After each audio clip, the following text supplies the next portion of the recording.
Hello po, magandang araw sa inyo. Sa ngayon, i-share ko lang sa inyo ang kung paano mag-harvest at ang tamang laki ng ating harvestin na sitaw. Oh. Ang ganda guys ng ating sitaw. Ang dami ng bunga. No? Ito dapat kalaki ang ating kukunin. Kasi malalaki na, mabigat sa timbang. Share ko lang po sa inyo kung paano ito harvestin. Ito po, hawakan natin ang tangkay at saka pa ikot-ikotin lang natin. Yan, madali lang oh. Yan. Yan. Para maingatan natin yung tangkay niya. Ito oh. Kasi ito po ay magbubunga pa yan. Kaya dapat hindi ito maputol. Kaya hawakan lang natin at dito paikot-ikot. Yan. Tapos na. Ayan. Ito pa. Yan. Yan ang kadali mag-harvest ng ating sitaw. Ang ganda ng ano natin. Pag-alaga ng sitaw natin. Maraming bunga. Mahaba. At ang variety pala nito ay ang Fantastico, no? Maganda din pala mamunga ito, marami. Sunod-sunod.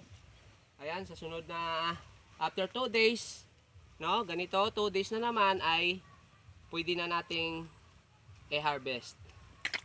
Ayan, oh.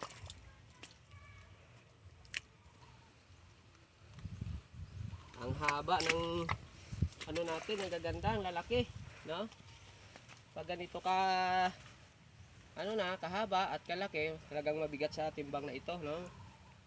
Sa ating timbangan.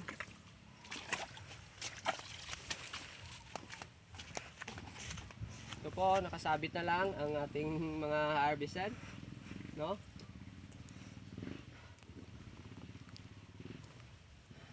Yan lang po, kadali kuha ng ma-harvest na sitaw. Sa ilalim ang bunga.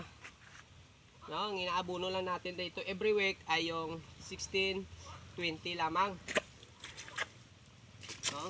Para ang hindi agad tatanda ang ating mga sitaw.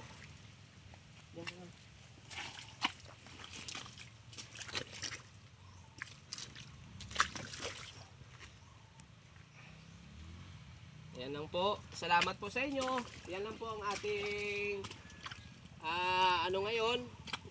Na-share ko lang sa inyo kung paano ito harvestin at ang tamang laki ng pag-harvest. Salamat po sa lahat.